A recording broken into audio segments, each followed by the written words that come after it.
नमस्कार, मैं हूं आपके साथ शुभम चौहान। आप देख रहे हैं जगदूत हिंदी राष्ट्रीय समाचार पत्र का चैनल जगदूत न्यूज में आपका स्वागत है। क्या परिचय हुआ आपका? मैं अभिषेक राज, खगड़िया जिला शतरंज संघ में संयुक्त सचिव, जिसे जॉइंट सेक्रेटरी कहते हैं। वर्तमान में लास्कर चेस क्लब भी चला रहा हूँ, जहाँ बच्चे शतरंज का प्रशिक्षण लेते हैं। अलग अलग खेलों के बारे में अलग अलग लोगों की अलग अलग तरह की राय होती है। कुछ लोग ये बताएंगे कि इसका एकेडमी में बेनिफिट है, एडमिशन हो जाता है। कुछ ये बताएंगे इसका बेनिफिट ये है कि आपको गवर्नमेंट जॉब मिल जाएगा। कुछ ये बेनिफिट बताएंगे कुछ मेडल मिलने पे सरकार कुछ पैसे देती है, लेकिन ये लाभ बहुत लंबे समय तक देने पे मिलता है ना, या फिर नहीं भी मिल सकता है। 100 लोग पार्टिसिपेट कर रहे हैं, किसी एक को मिला ये लाभ है कि नहीं, अभी देख सकते हैं। आज किसी भी खेल को देखें, गली गली में खेल खेला जाता है, लेकिन टॉप पे कुछ ही लोग मिलते हैं। मैं वो लाभ बताता हूँ जो किसी भी खेल में जो जेनरिक है। यदि किसी भी खेल में आप एंट्री लेते हैं तो सबसे पहले जो आप सीखते हैं वो है डिसिप्लिन, टाइम टू टाइम। यदि आप फिटनेस पे ध्यान दे रहे हैं उस पर, यदि मेंटल स्ट्रेंथ है आपका तो उस पर पहली बात डिसिप्लिन। दूसरी बात, आप टाइम मैनेजमेंट करना सीखते हैं। इतने टाइम के अंदर मुझे ये काम करना है, खेलने के लिए अलग से टाइम क्योंकि आपको निकालना है, आप उसके लिए इच्छुक हैं। लेकिन बहुत ऐसे खिलाड़ी होते चेस खेलना तो चाहते हैं, लेकिन उनको अंदर ही अंदर डर लग जाता है और डर की वजह से वो खेल नहीं पाते। आखिर उन बच्चों को कैसे ट्रेनिंग दिया जाए कि वो भी खेलने में इंटरेस्ट ले? स्पोर्ट इज़ ऑल अबाउट, किसी भी खेल के बारे में यदि सबसे बेसिक तरीके से आपको समझना है तो वो अपने डर के ऊपर विजय का ही बात है। यदि आप खेलते हैं तो छोटे छोटे स्तर पे पहले आप हारते हैं, फिर आप उस हार पे अपने आप को ये मानते हैं कि ठीक है मुझे इससे बेहतर करना है। ज़िंदगी में बड़े बड़े डिसीजन लोग लेते हैं, फिर हारते हैं, फिर आगे बढ़ते हैं, लेकिन उतना बड़ा डिसीजन जब आप लोग गलत साबित होता है, हार जाते हैं, तो डिप्रेशन सह नहीं पाते हैं। कई सारे बच्चे कोटा में जाकर सुसाइड कर लेते हैं, कहीं और पढ़ रहे होते हैं, उनका रिजल्ट नहीं होता है, सुसाइड कर लेते हैं, मेंटल डिप्रेशन नहीं ले पाते हैं। लेकिन जब कोई बच्चा एक स्पोर्टमैन जो जिसके अंदर स्पोर्टमैन स्पिरिट आ गई है, उसने बचपन से खेल को खेला है, वो जानता है कि यदि मैंने हारा तो मेरी क्या गलतियां थी, मुझे उस पर काम करना है, अगली बार मुझे जीतना है। ये जो स्पोर्टमैन स्पिरिट है वो स्पोर्ट में ही आता है, किसी भी स्पोर्ट में हो। बाकी चेस की यदि बात करें तो ये बाकी खेलों से अलग क्यों है, इसके बारे में मैं दोनों कह रहा हूँ। इसे आप कहीं भी कभी भी बैठ के सुविधाजनक स्थान पर आराम से कंफर्टेबल होकर खेल सकते हैं। बहुत ज़्यादा इन्वेस्टमेंट नहीं है, किट बार बार चेंज नहीं करना है। और सबसे बड़ा बेनिफिट ये है कि आपका एजुकेशन इम्प्रूव होता है। इसके बेसिस पे आप कैलकुलेशन करना सीखते हो, फोकस रहना सीखते हो, कंसंट्रेशन बढ़ता है। लेकिन देखा जाए तो कहीं ना कहीं जिस तरह से स्टूडेंट या बॉयज़ हो या गर्ल्स हो डांस में बहुत ज़्यादा इंटरेस्ट लेते हैं, लेकिन ये सब क्षेत्र में नहीं लेते हैं, आखिर क्यों?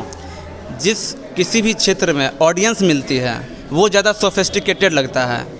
यदि आप बैडमिंटन की बात करें, वो भी अच्छा स्पोर्ट है, लेकिन इंडोर में होता है, ऑडियंस ज़्यादा नहीं होती है। क्रिकेट की बात करें, आउटडोर है, वहाँ पे लाखों लाख ऑडियंस पहुँचते हैं। जब ऑडियंस चीयर आपको पीछे से तारीफ़ करने वाला होता है तो थोड़ा सा और आपके अंदर से उत्साह बढ़ता है। तो इसीलिए जो भी क्षेत्र जहाँ पे आपके पास ऑडियंस है वहाँ पे थोड़ा सा आप बूस्टअप करोगे।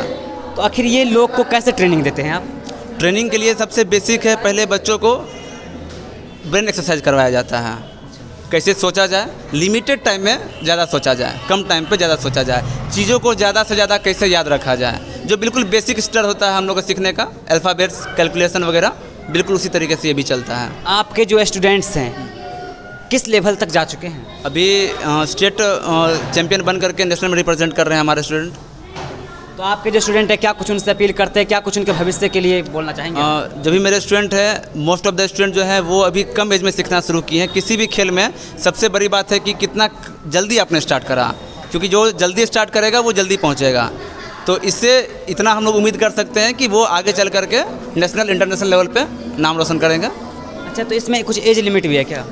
एज लिमिट हर टूर्नामेंट में किसी भी खेल में ऐसा होता है कि लगभग अंडर 11, 15, 19 ऐसा होता है, 19 तक मैक्सिमम होता है।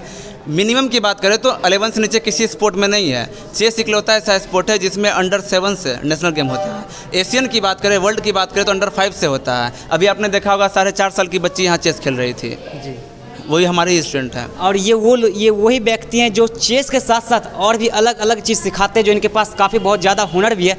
ऐसे चेस के अलावा और क्या क्या चीज़ सिखाते हैं? चेस के अलावा मैं कराटे सिखाता था, पहले बेगूसराय एसोसिएशन में मैं था।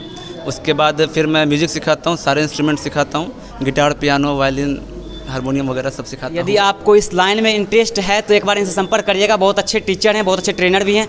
आइए और भी लोग हैं उनसे कुछ बात। क्या परिचय हुआ सर आपका? मेरा नाम जितेंद्र कुमार जवाहर है। इसीलिए ये जो बच्चे इस जगह पे आज आए हुए हैं, क्या कुछ इनके लिए खास है इस जगह पे? हाँ, इस जगह पर यहाँ जो टूर्नामेंट है ये तो राज्य स्तर में जो बच्चे खेलने जाएंगे उसके लिए प्रैक्टिस टूर्नामेंट। कहाँ कहाँ से आए हैं बच्चे? पटना से आए हैं, सहरसा से आए हैं, दरभंगा से मतलब आए बिहार के विभिन्न जिलों से इस जगह पे बच्चे आए हैं, इनके उज्जवल भविष्य के लिए क्या कुछ कहना पसंद करेंगे आप? हैं। बस ये लोग पढ़ाई करते रहे, साथ साथ गेम भी खेलते रहे। चूँकि हम अभी देख रहे हैं इन दिनों लगभग 10 साल से मैं देख रहा हूँ कि खेल में बहुत सारी बच्चे जो है बहुत सारे आगे आए हैं, अनेक खेलों में उभर के आए हैं। और ख़ास करके शतरंज एक ऐसा गेम है जो घर में बैठ करके लोग खेल सकता है और इसमें अपनी प्रतिभा दिखाने का मौका मिलता है, जबकि दूसरे गेमों में चयनकर्ता होते हैं। शतरंज में कोई चयनकर्ता नहीं होता है, बच्चा खुद अपना चयन करता है। दूसरे गेमों में चयन होता है, एक बोर्ड बैठता है, उसके बाद उसका चयन होता है गेम के आधार पर।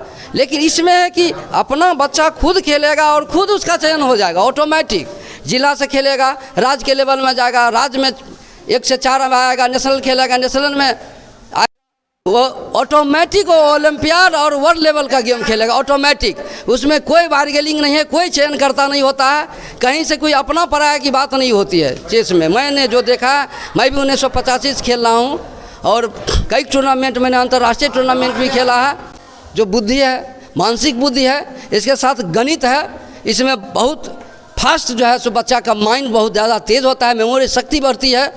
यही है गुण इसमें, यही फ़ायदा है। इसके अलावा देश विदेश में नाम कमाने का मौका और पैसे भी मिलते हैं प्राइज के रूप में। एक खिलाड़ी को यदि वर्ल्ड चैंपियनशिप खेलेगा तो करोड़ों रुपया मात्र एक खिलाड़ी को मिलेगा, जबकि अन्य गेमों में ऐसी सुविधा नहीं है कि एक खिलाड़ी को करोड़ों रुपये मिले। तो कहीं ना कहीं ये वो गेम है जहां आपको बेनिफिट ही बेनिफिट है, और ये वो खिलाड़ी हैं जो नेशनल लेवल के खिलाड़ी हैं जिनसे हमने आपको बात करवाई, और ये वो ट्रेनर हैं जो अच्छे से अच्छे तरीके से आपको सिखाने का काम करते हैं। आप हमारे चैनल में इसी तरह बने रहे, हम आपको छोटी बड़ी अपडेट देते रहेंगे। तब तक के लिए धन्यवाद।